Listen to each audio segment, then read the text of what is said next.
Welcome to Season 2 of Let's Break Up, Toxic Workplace Stories. Join hosts Nicola and Gina as they tackle workplace toxicity head-on. Real-life stories, well-being, and standing against toxicity await you. Let's break up with toxic workplaces and create a revolution of positivity together. As a disclaimer, Nicola and Gina's opinions are solely their own and don't represent professional advice. It's just their perspective, so form your own conclusions. Heads up, this podcast may contain adult content and explicit language. So let's dive in and break up with toxic workplaces.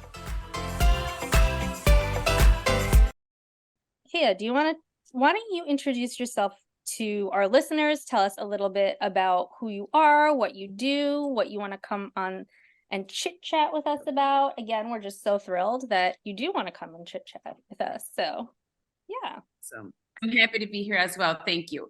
So I'm Kia Roberts, and I'm the founder and principal of Triangle Investigations. And Triangle is a group of lawyers and expert investigators conducting misconduct investigations within workplaces, schools, and other organizations.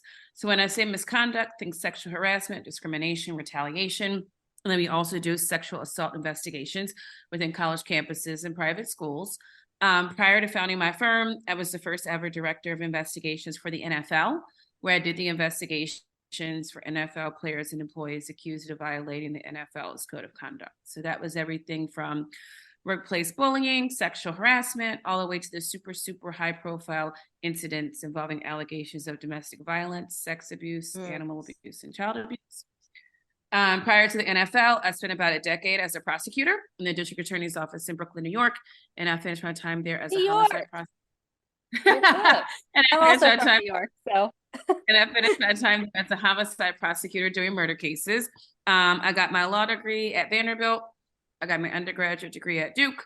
And my husband and I have a 9-year-old little girl and a 5-year-old little girl. So that's my spiel. Okay. I already have all questions. About me. I have questions already. Yeah. Michael Vick, was that you? I don't talk about NFL stuff. God so damn it. Yeah. I don't know. I know. What is NFL? Football.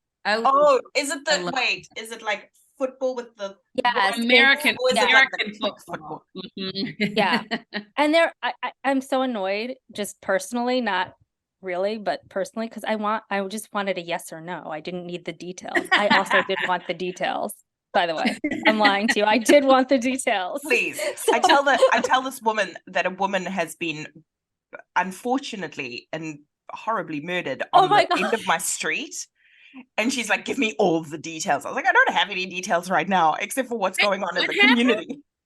It's just weird because we don't really have that, right? It's not really our thing is to have murders. Did they catch the person? We don't know yet. They've got some positive leads, but we don't know yet. It's an island. It's not like they're going anywhere. And it's like it just happened yesterday. Like yesterday, yeah.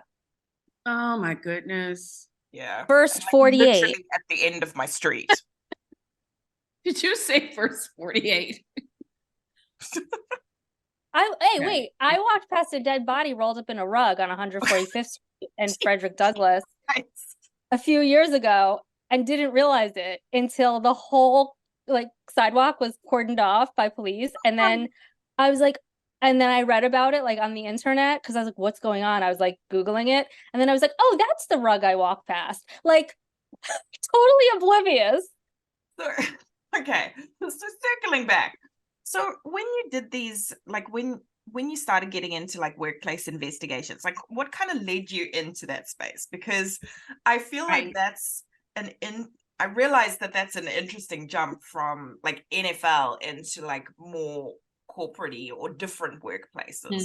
Now that I know what NFL is.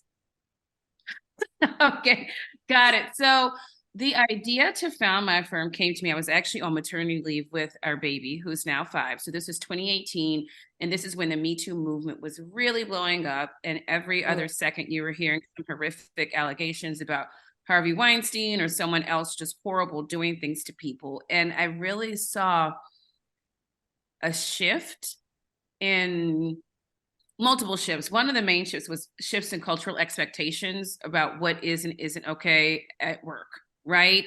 Like certain comments or behavior were really starting to be frowned upon. And then I started to see that a lot of organizations, at least organizations that were trying to do the right thing, were really engaged in being thoughtful and proactive about creating safe and inclusive workplaces.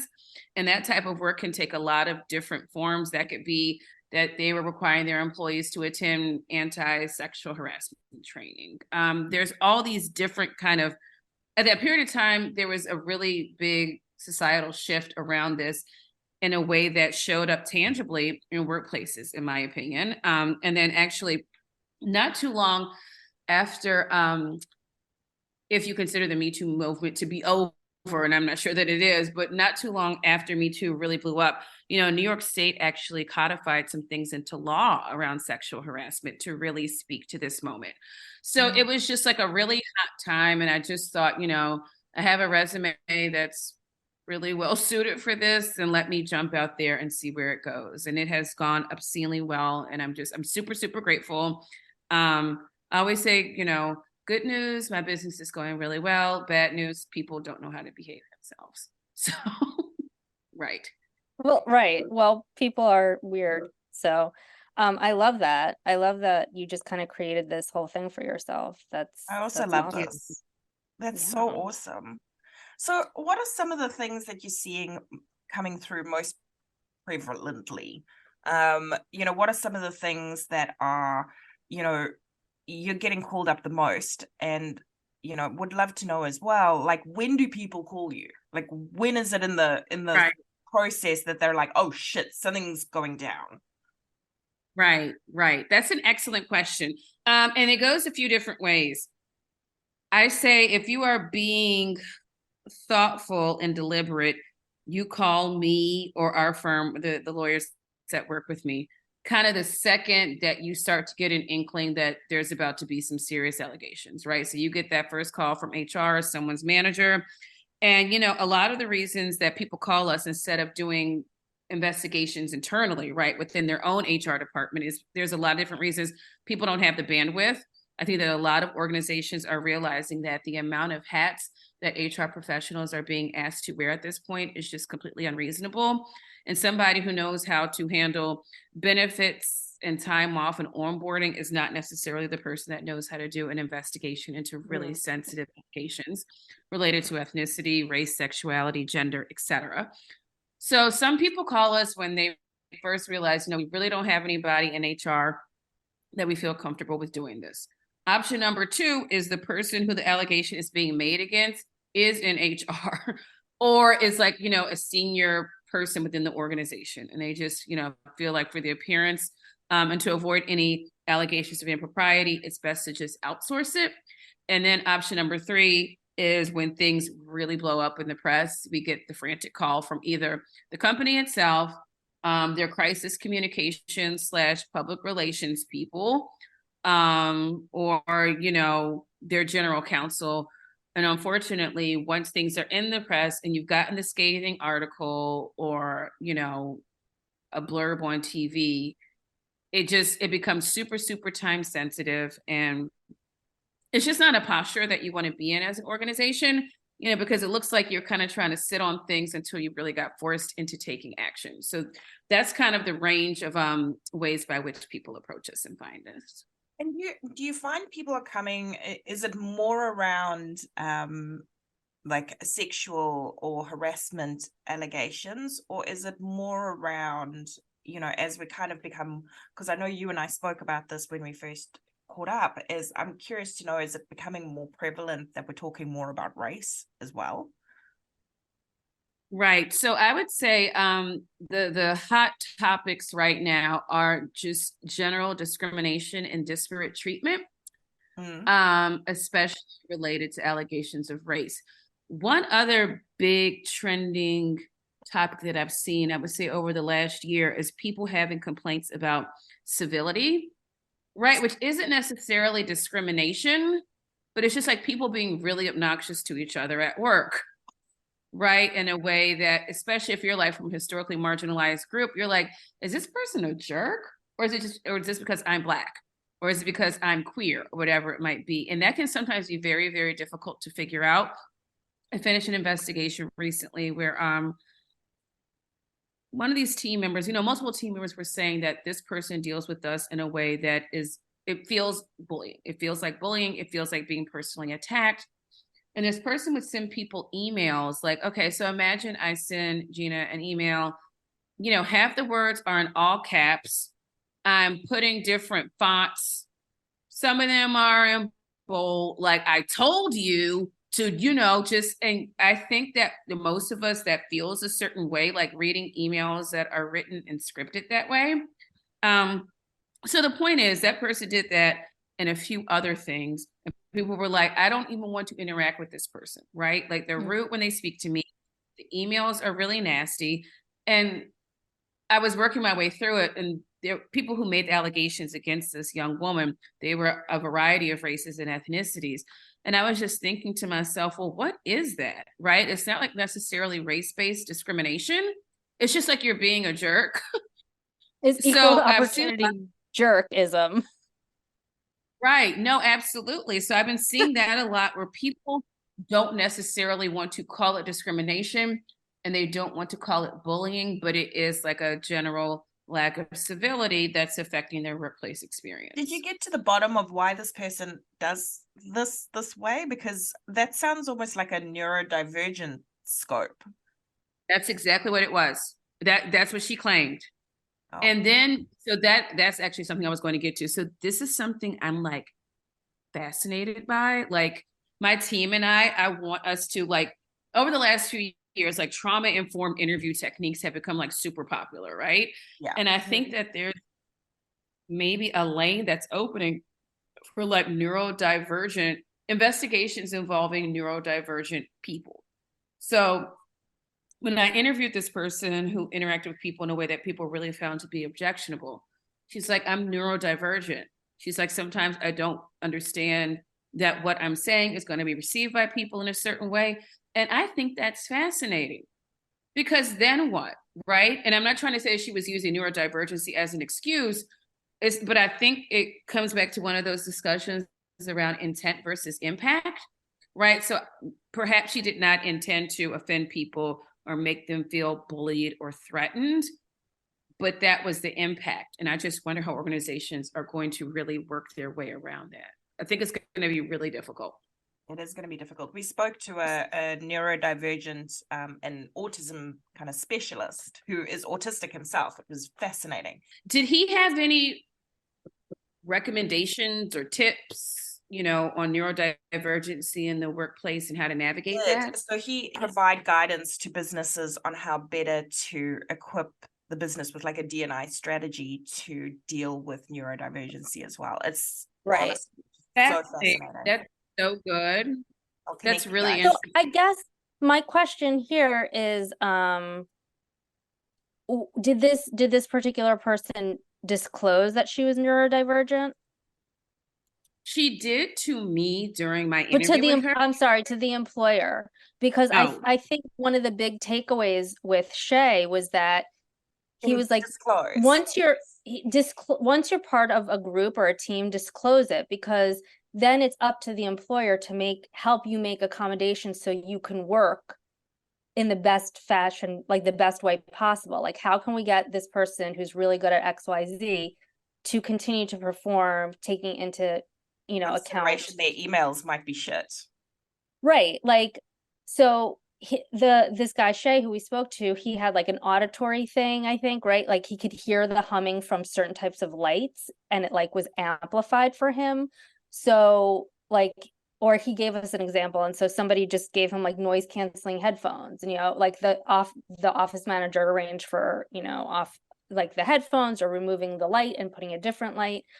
So if I'm just wondering if it would have gone different for this person if they had divulged to their employer, I am neurodivergent, maybe they didn't know. I can identify with this person. I don't think I'm neurodivergent, but sometimes my emails can come across very, very much like very like it's, here's the information, I'm not going to fluff it, like this is it. And it might rub people the wrong way, but when they have a conversation with me, it's totally different. So I'm wondering if maybe there was, lack of understanding for the team, which is not their fault, because how are they going to be told if they're not told? They don't know what they don't know.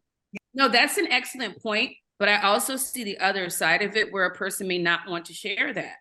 Like, I think that that's a difficult decision to make. And he did talk about that too, because he was like, I don't always divulge during the interview process, but after I'm employed there, then I will. And also, there's that element of psychological safety, right? If you don't feel safe in your workplace to be able to disclose that you are neurodivergent or that you have any other hidden disability or whatever it is that you're coming to work with, then maybe that's what needs to be assessed, right? Is that psychological maybe that's safety? not a company that's a good fit for this person who does have this sort of unseen disability. This is we're also fascinated by this now. We're like obsessed. And we sound like we're experts. We literally know shit about shit. We know shit. Like, we had one really great conversation with this guy who does know, and now we're like, we know all the stuff. Yeah, we know it all. So I do think, though, what he spoke to us about is directly related to the anecdote you just shared. So yeah. I'm looking forward to that introduction, because I think where we're going is we're going to have to create a new, like, I don't remember which one of you said, but it's almost like a DE&I offering, or like a new consideration. And there's going to have to be a new framework totally built around what it means to be neurodivergent in the workplace, expectations, disclosures, etc. Because so many people are having the tools now to proudly identify themselves as being neurodivergent and recognizing the challenges that may present to them in the workplace. I think it's like this really new and uncharted territory. I think it's going to be super interesting. Agreed. Because now it's being talked about so much more. I think it was never really talked about, as widely as it is now. Like, anytime I open Instagram, it's somebody's like, I just found out I had ADHD, or I'm neurodivergent, or so yeah, I definitely think for the person with the shitty emails. What was the outcome? What happened to her? Yeah, she quit. Oh, okay.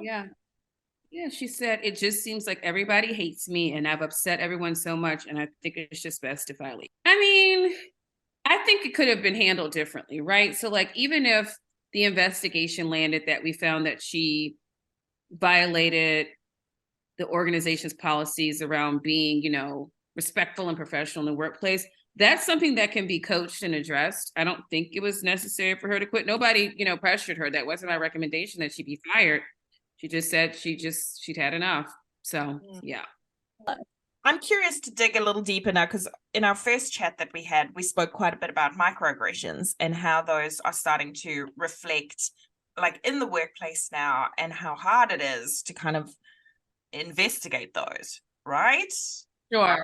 So I'd love to go into maybe some of the cases you've had, like, not recently, obviously, we're not going to go into like people's investigations, but some of the cases that you've had where you've gone, oh wow, this is actually really curly and really tricky to unpack. Sure, that's a great question. Well, you and I said when we were talking last time, we're like, maybe it shouldn't even be called a microaggression, like, because that in and of itself like minimizes the importance of what's occurring. And what I said to you, and what I'll say to you again, is how many microaggressions does it take before it becomes toxic? Like, it becomes like a macroaggression, or just like an awful place to exist and, be a person from historically, marginalized group. So I want to think through this. I am doing the work with a lot of organizations right now, helping them figure out what are microaggressions, defining them in a way that people understand them. And what are we doing when people repeatedly engage in the microaggressions, right? So I'm in the middle of an investigation right now. And the person who's made the complaint is a Black woman. And like, I would say like a middle management kind of position. And she was just like, the amount of microaggressions that she's been made to endure, it's nonstop. Let me give you a few. She just says, people say microaggressive comments to her, like very much in the trope of like the angry Black woman stereotype. So when I'm interviewing these people about their relationship with her and their interactions with her, they're like, yeah, she's aggressive. She talks too loud. I feel like she's yelling at us in the meetings. So they're repeating the microaggressions back to me, right? So I'm like, well, this person is clearly not making this up. Talking over her in meetings, telling her openly in meetings, like, I don't agree with that. That's not the way we do it. That's not it. And then someone actually told her recently that she should begin meetings with new people by talking about herself, her background, and her resume. And that way people would respect her as the leader of a meeting. And okay, so put all of those together, like roll it up in a ball. And then we've got our gaggle. Did we go with a gaggle of microaggressions? A gaggle of microaggressions. Like, I cannot turn to this person and say, it's just microaggressions. Like, the organization and I are now working together saying, how do we address this? Because all of these things cumulatively is like a lot for someone to handle and a lot to deal with. And she wants to quit, and I don't blame her. So I get it. That's terrible. So, why do they think they can say that to someone? Like, yeah, and then what do you do when somebody, like, what do you do if somebody has a very loud talking voice and it's maybe not always appropriate? Like, they sit near you and they're on the phone or whatever. How do you then say, like, hey, I'm so sorry, but like, you might not realize how loud you are or whatever. Can you just like, inside voice, please? Which is what I tell my daughter. But oh my God, like, I said that to my son in the car. I'm like, we're in the car, inside car voice. Yeah, inside voice. So it's like, then do you, because again, back to your point, Kia, like, people are stupid, people are humans, they're gonna fuck up, they're gonna mess up. How do you get your point across in a way that isn't considered a microaggression? Right. So, well, first thing is, why did they think that they could do that? Because this particular organization and where it's geographically located is with a lot of people that have very little experience with being around people of color at all, much less working with them, and very much so not being supervised by them. So, and the one thing I will say is, like, there are different organizations that have more sophisticated employees when it comes to these matters. So there's some organizations, like, Gina, think about like a big corporate company in New York, to be told, and I was told that you did this. Oh, no, I didn't mean that. These people just very straight faced were like, yeah, I said that to her. Like, they're not even educated in like the space to understand like why these things would be offensive. I don't know. Just the way that the Black woman interpreted people saying, we feel like you're yelling at us. It's like, is it because I'm Black and I'm leading a meeting and you're very uncomfortable with the idea of being led by a Black person? I think if it had been that alone, people say I talk loud during meetings, we wouldn't be where we are. But it's just all of those things together. It's been very difficult for her. So what is the point of having, like, I understand that you're investigating, but then what is the outcome of the investigation? Is it, do you make recommendations to the company? Do you and how does that work in terms of legality? Like, do you sometimes suggest the individual to sue the company? Like, what do you do with all that information after you've gathered it through the investigation? So at the conclusion of the investigation, I do what's called a final investigative report, and that walks through introduction, the scope and methodology that was used for the investigation, the standard of evidence that was used, the preponderance of the evidence, was it more likely than not that the allegations occurred, and then the investigation report does end with findings, conclusions, and recommendations for the path forward. So it might be, that this person, there's a very wide range, of course, of corrective actions when an investigation lands with, I think this person probably engaged in the misconduct. So that could be mandatory training. That could be sensitivity training. That could be microaggression training. That could be suspension. That could be termination. It's just a really wide range of corrective action. And then I hand that to the organization and they decide how they'd like to handle it.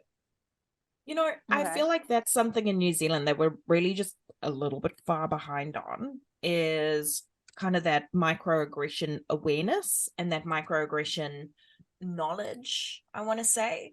And it's something that I'm surprised that we haven't addressed generally, is that concept of microaggressions, or how those could manifest, or what those actually look like for people that are living them, right?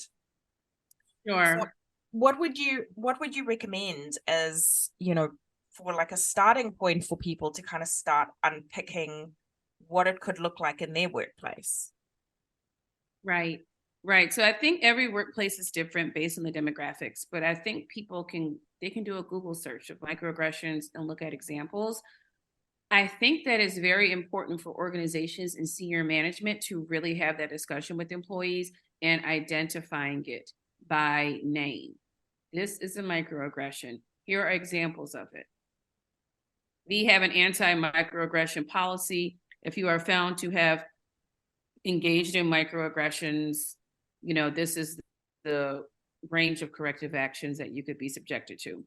So what's interesting about that microaggression piece, because this is such like a new and fresh and emerging area, is that there is an organization that I'm not going to name, but it's a very, very, very large company in New York City, based in Manhattan. And they have just made a decision that if you are accused of engaging in 3 microaggressive acts that's based on race, ethnicity, gender, sexuality, that automatically triggers an outside investigator coming in and doing the investigation.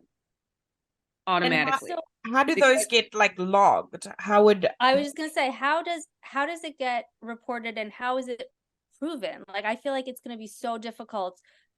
You have a great example where the people don't even know how to cover their own asses with this one woman, wherever you were originally describing the micro, but if it's in New York City, most people are savvy enough to at least be like, oh my God, I had no idea you even said that. They might do a little CYA, right?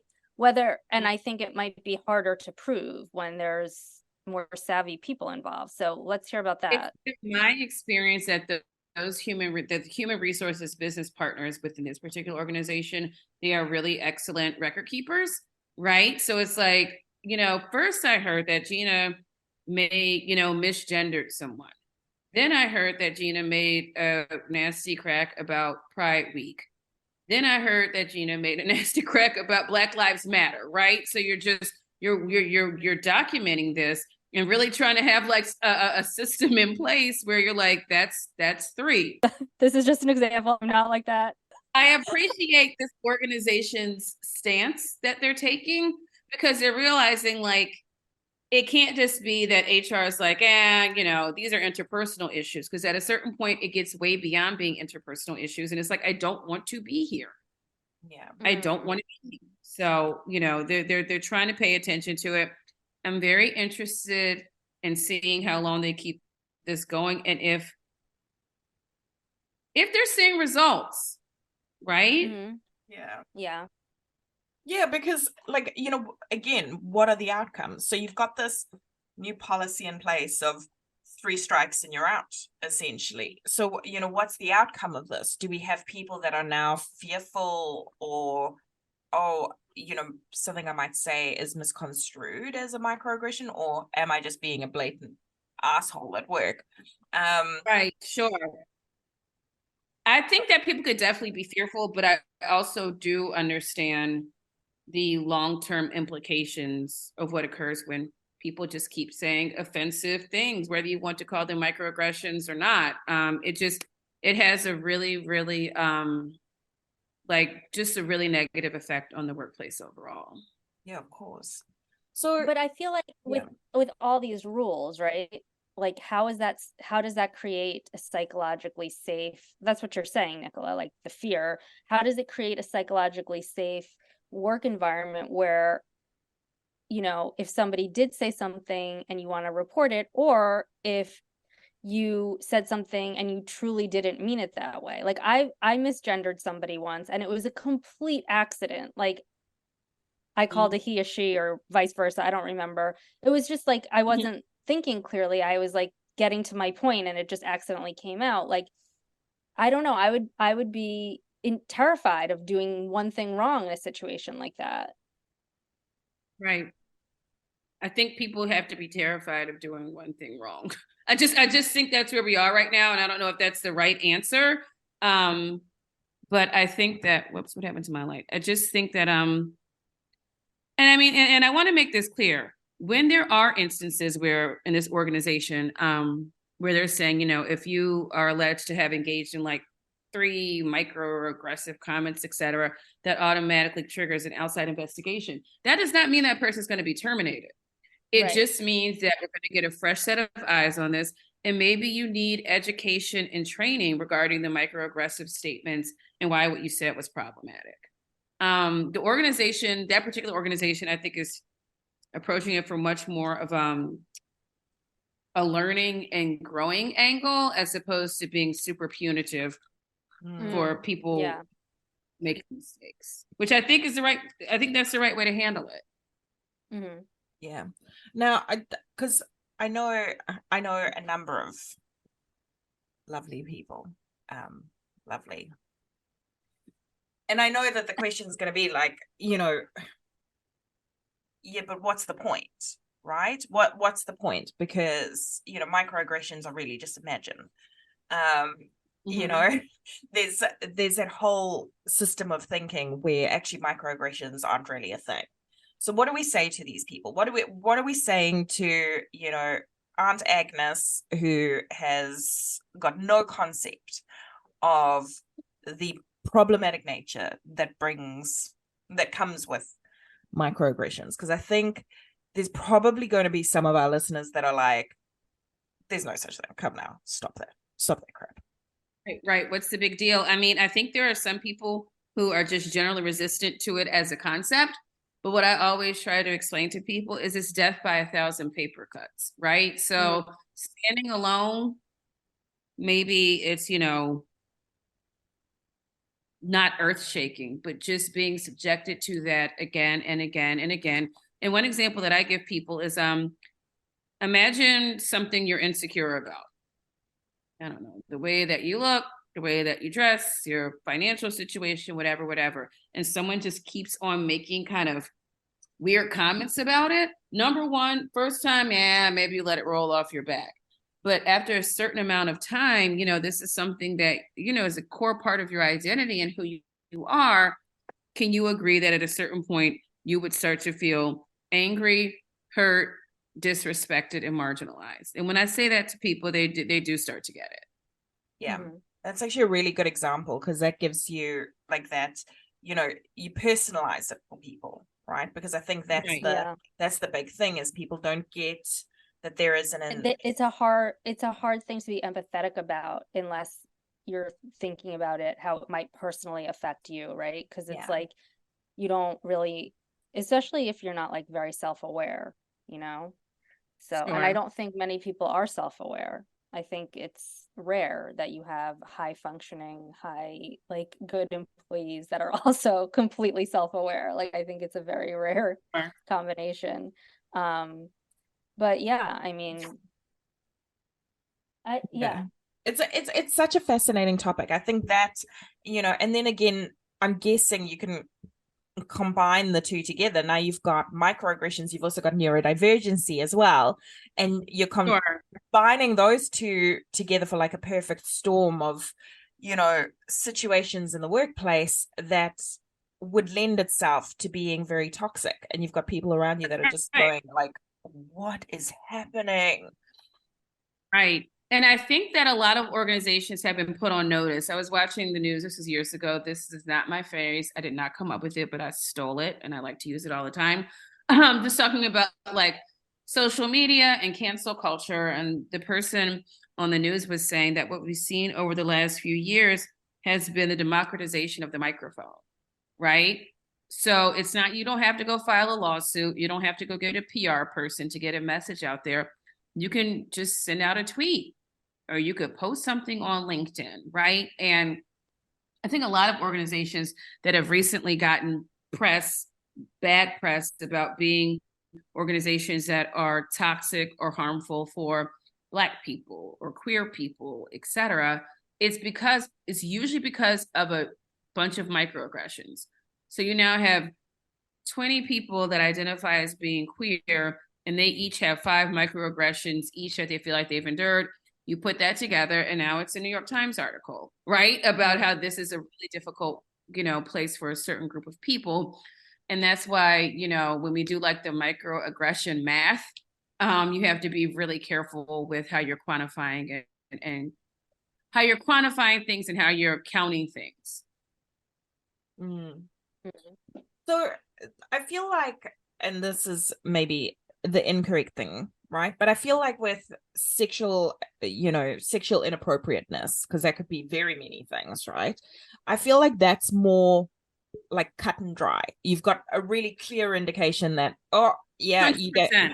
you gave me the heebie-jeebies, you touched my boob, like whatever it is. I feel like you've got really clear indication that this is not the right thing to do.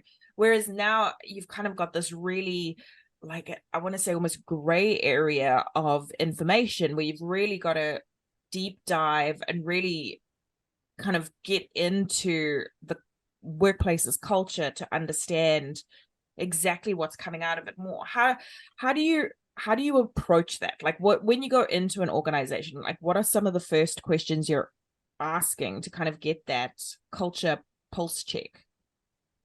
Right. So I generally like to start with the person who hired us. So that could be their general counsel, their head of human resources, their head of the employee experience. Just like, how would you describe the culture of this place? And people are usually pretty transparent about that. Like, people don't really like it here. We have a really high turnover. We have a problem with recruiting this particular type of historically marginalized group of employees to come here. We have a problem with people leaving, and one of the things I always say is like, do you know what your trending issues are right now? Like, is it racially based microaggressions? Is it misgendering? Is it sexual harassment? And I feel like once I have kind of put my arms around that, then I'm then in a better position for understanding the culture of the organization to address what's going on in a way that'll be helpful. And what are some of the questions you end up asking the employees? Do they kind of know you're coming? Are they prepared for that? How can someone prepare for you coming in to question them? Sure. So there's some language that I send to whoever the person is that's going to make the introduction between myself and witnesses, and it talks through who I am, what we'll be discussing, and if you have anything that you think would be helpful for me to see, i.e. emails, text messages, screenshots, etc. If you could have that ready for our meeting, that would be great. And in terms of preparation, I always say that it's very rare that I speak to someone once, right? I have an interview with someone once and they'll say, oh my God, I forgot to mention this. And then we'll get on another call because we're human and that's just the way our brains work. But I always want to give people as much opportunity as they want and need to really walk through what their experience has been, and so that we can approach it in a substantive way. That makes sense. Because I think, like, especially with talking about microaggressions, like versus, something that might be a little more cut and dry, like what Nicola said, sexual inappropriateness. How do you stop it from becoming a he said, she said? Because I just, like, in my head, it just feels like somebody's going to be like, well, you said blah, blah, blah in X meeting. You said I was too loud in the meeting. Okay, well, you were too loud in the meeting. Or just like, oh no, I didn't say that, I insinuated it. Like, or, like, I just feel like it can be so muddy, like, and so hard to kind of pull out the truth. Because, everyone has their own idea of the truth or how they experience the situation. And it's like, you have to come in and kind of find the middle ground, which is the actual truth.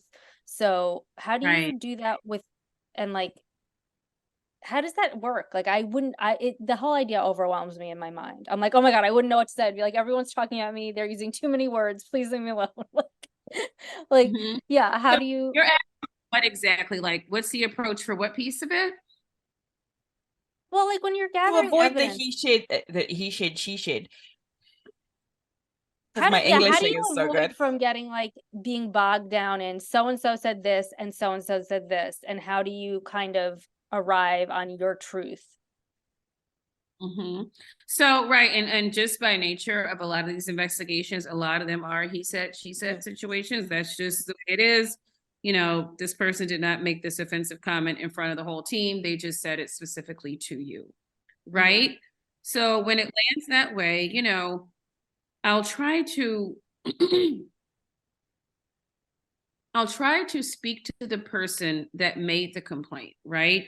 When I'm like, you know what, this is a tough one. I'm not saying you made something up or you were being overly sensitive, but don't really know where to land with this one. And I'll say, ideally, what would you like to have happen here? And I found that to be a super, super helpful question, because somebody will just say, I just don't want them to do it again.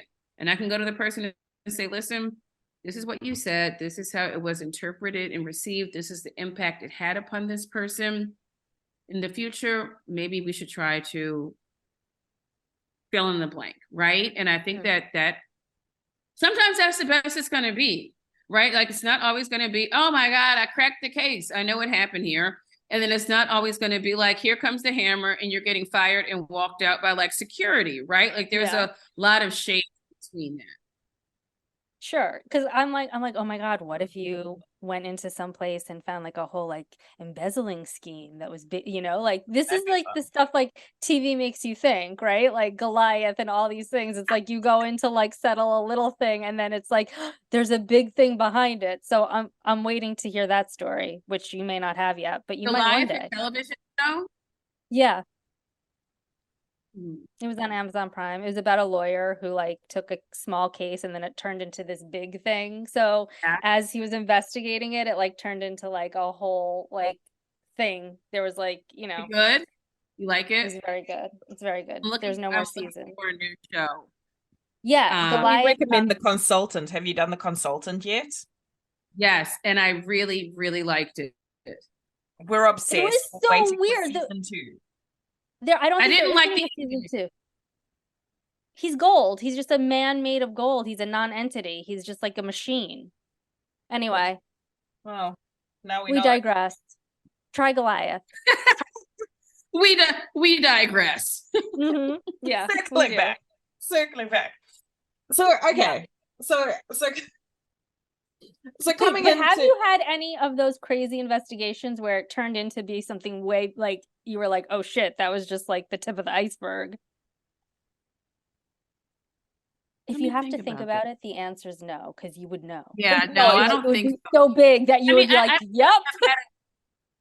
I don't feel like I've had a ton of investigations where like the scope becomes like huge. I'm like, oh my goodness. Like, it usually stays pretty confined. No scope creep. But I will say this is once I enter the picture, people are usually extremely excited to speak with me. Usually they just are.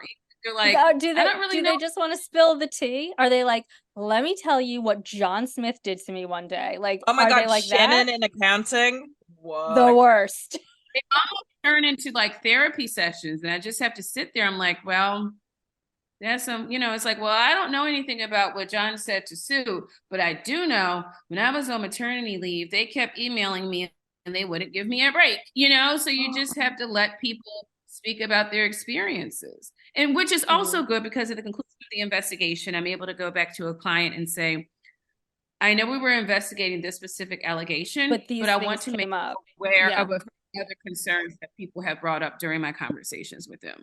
Now, and don't you think that kind of gives you like a sort of brief snapshot of the company culture when you're hearing when you start hearing extraneous things, but they're all sort of starting to line up?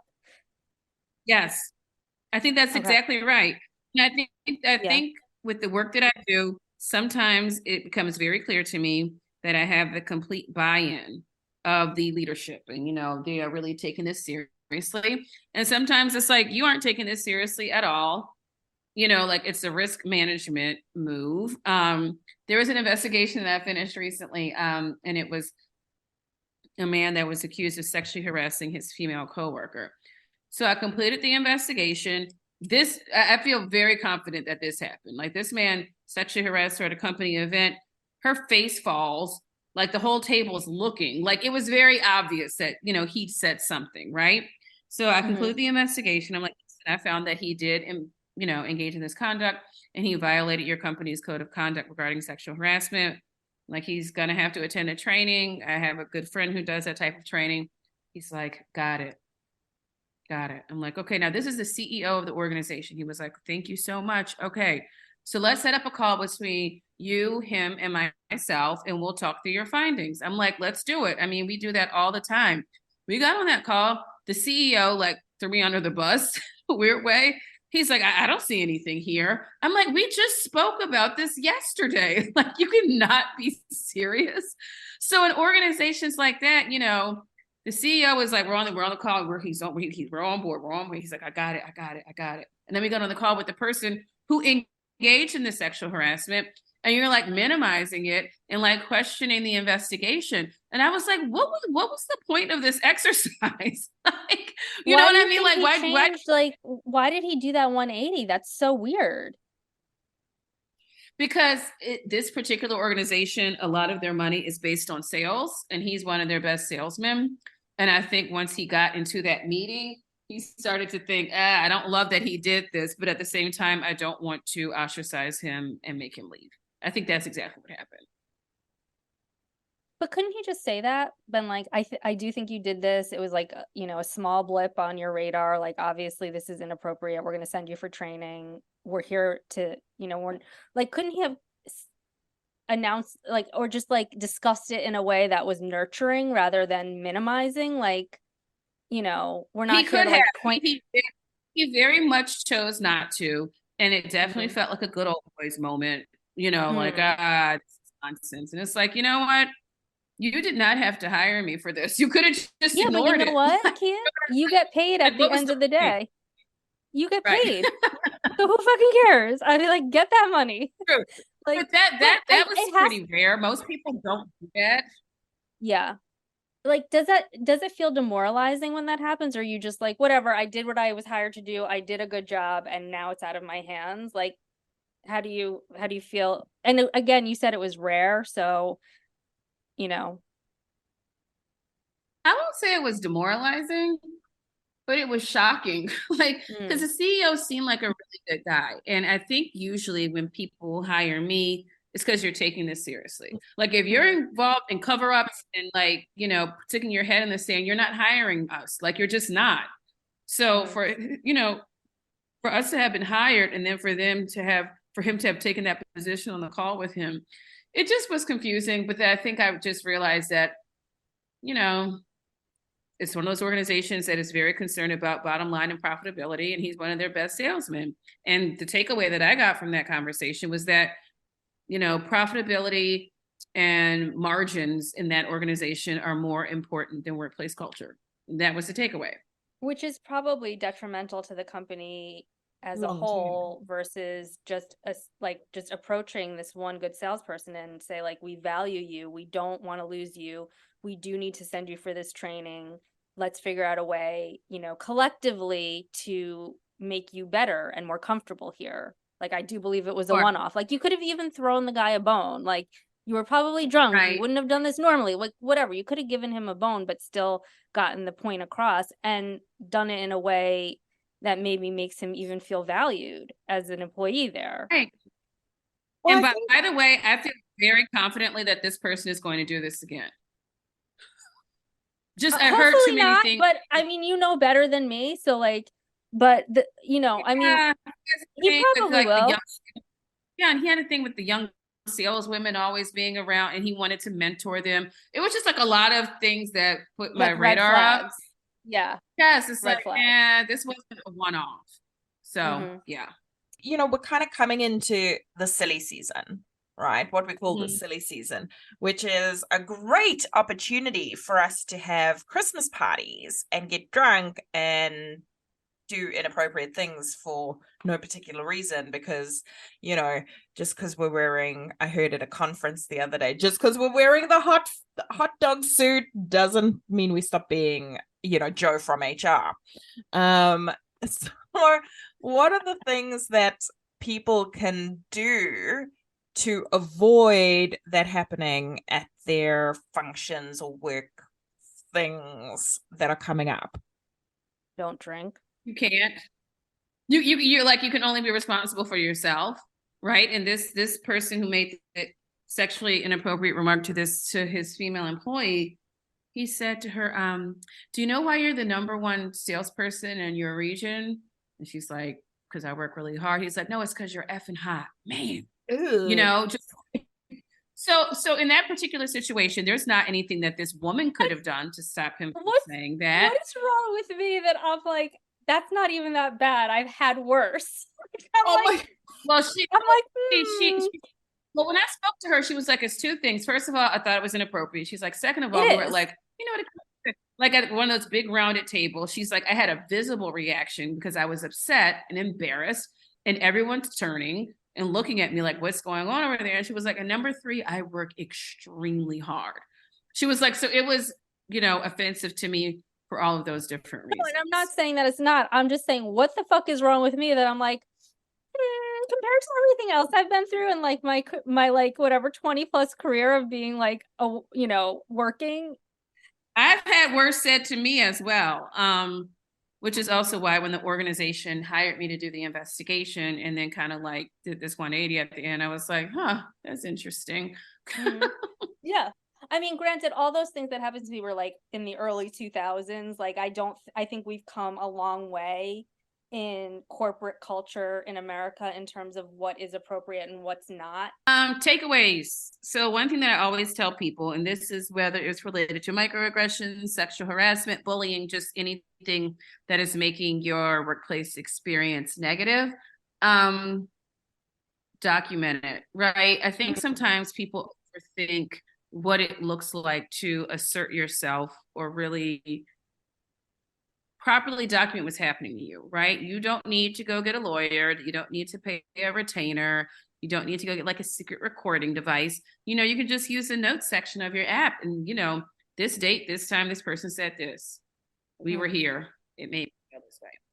This date, this time, this person made me feel this way. And, ultimately, whether a person decides to go to human resources or they decide to file a lawsuit or they decide to get a lawyer to help negotiate their exit, it's helpful in every single instance.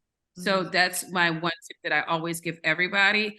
If you are being subjected to things that you don't like and don't feel good within the workplace and, really veering on the edge of misconduct, just keep a really good record of it while you're going through the decision process of deciding how you want to handle things. What are some of the things that people can keep a track of? What, like, other than, noting down, interactions, or let's say in the case of microaggressions, noting down what the microaggression was, for example, be it, so-and-so misgendered me today on purpose, whatever it was, what other things can people keep evidence of? So I would just say that my general rule of thumb is like, we all know when things don't feel good, right? Like when somebody makes a comment and you can't necessarily define it or maybe put a name on it, but you're like, the young kids say, like, it gives you the icks, right? Like somebody just says something that you don't like, just put it down. Even if you never do anything with it, if you're at the job for another 6 months and then you leave for your dream job, it's just good to have because you don't know at what point things are going to change substantially. You're going to say, oh my goodness, I've got to negotiate my way out of here. And now you're trying to piece together these previous experiences that you had. It's really good to have it down on paper in one centralized location, or not on paper, but like in your phone, whatever. Okay. And okay, so what are some other ways, like businesses, for example, what are some ways that businesses can prepare or like almost get ready for if you were to come in and investigate them? What is the best way for businesses to prepare in that instance? I would say that a lot of organizations really need to be thoughtful about when do they think it's time to pull an independent investigator, right? And that lies within a lot of organizations being very brutally honest with themselves about the capabilities and experience level of their human resources function. There's a lot of organizations that just say, we love our HR people, they're the best. They don't know how to do this type of work. So we have to get you and your firm to come in. So I think that there are a lot of organizations who realize that. And I think that's the first thing, like organizations being honest with themselves about what is the capacity and bandwidth of our human resources team? Do we feel like they are equipped and educated and knowledgeable enough to handle an investigation into really sensitive allegations of misconduct related to race, ethnicity, gender, sexuality, etc.? And then organizations really have to do the work of creating, what their non-negotiables are, right? So like, really, that's not just sexual harassment anymore. Like I said earlier, talking about civility, that's become like a really hot topic lately in a lot of organizations that I've been doing work within. Just people speak to each other rudely and send rude emails. You would assume that civility is just kind of a given. It's not. I did an investigation recently and I shouldn't laugh because it's not funny, but it was like this person like checked the wrong box. You remember like when you would get paychecks at work and you could do like tax selections, like a certain amount of taxes come out of the paycheck, and she like checked the wrong thing and got a paycheck for like $3 or something because she like checked the wrong boxes. I feel like we've all done that at some point. I feel like I've done something like that, and I've been like, I thought I was helping myself, but I like the language is so sort of murky that you're like doing the exact opposite. Yeah. Like, right. Okay. So she's going nuts. So she's reaching out to the human resources business partner. I want my money. I want my money. How do you think it would be okay to pay me $3? And the woman's like, you check the boxes. Like, this is how we got here. So she's like, I want my money. I want my money. And to the point that the human resources person now reaches out to me and was like, I need you to do an investigation into her against me. She's bullying and triggering me at this point for a mistake that she made. Yeah. So when I reach out to this person who went nuts about the paycheck, I'm like, let's set some time on the calendar. I just want to talk about what happened. This person was really upset about the interactions that they had with you and the way you behaved about the paycheck. And this person called me stupid. She was like, this is stupid. You're ridiculous. You're a joke to me. Right? And you're like, I'm just a third party, man. I don't have any skin in the game. Leave me alone. Which I actually found to be interesting. That is a very extreme example. Most people, when I come around, are like on their best behavior. This person, not so much. So the way she was, really coming after the HR business partner, calling them all hours of the night. It's 11 o'clock. Where's my money? I mean, what are we calling that? Bullying, harassment, and civility? I think organizations really have to be thoughtful about how they're defining certain types of misconduct and then creating a really concrete set of corrective actions for the misconduct when it's found that it has occurred. Yeah. So what ended up happening with that one particular thing? I'm curious. Well, funny you should mention that, because my recommendation was for this person to be terminated, right? Because this person had multiple blow-ups with people and just seemed just really unstable and it just didn't seem good. And I was worried about this, continuing to be a recurring issue within the organization. That particular organization, I was called in after a really, really, really high-profile publication wrote a scathing article about the workplace culture, and senior leadership was too scared to fire this person because they thought that this person was going to go back to the press and say some more bad things. So she remains at the organization to this day. Did she ever get the whole pay thing figured out? Yes. Like that, like I don't understand how it like got to that level. Like I would have just been like, oh shit, I marked the wrong box. How can we figure this out so I can unmark it and just pay me what I should have been paid? Like, how does it get to like such a crazy level like that? I don't have an answer, but I know that I got called a joke and it cracked me up. No pun intended. I was like, I'm a joke. You're like, bitch, you checked the wrong thing, you stupid bitch. No, who can't read today? Who can't read? You can't read. Yeah. Don't call me stupid. I'm stupid. I have a law degree. Bugger off. You know what I like to do when people call me that? I'm like, you're probably right, but the issue at hand here, like, just agree with them. Let them go on with the bad self. Okay, I'm a joke, and you marked the wrong box. Yeah. Girlfriend. Yeah. I'm here because of you, but I'm a joke. Okay. Yeah, please tell all of our followers. If anyone's still listening to us at this point in the game, if anyone's still with us at the end of this episode, I'm amazed. If anyone has made it this far in all of our podcasts for all of creation ever, tell us where we can find you, Kia, and we'll link everything for our. My firm's website is www.triangleinvestigations.com. And you can find me on LinkedIn, Kia, K-I-A, last name Roberts. This has been a lot of fun. Oh, good. I'm so glad. Okay. Thank you about Goliath. It's on my list. All right, new friends. Y'all are fun. Let me know when it goes live. We will do. Okay. Thank you for having me. Great rest of the day. Thank you. You too. Bye. Thank you so much for joining us on this episode of Let's Break Up, Toxic Workplace Stories. If you enjoyed our candid conversations and insights, don't forget to hit that like button, follow us on social media, and subscribe to our podcast on your favorite platform.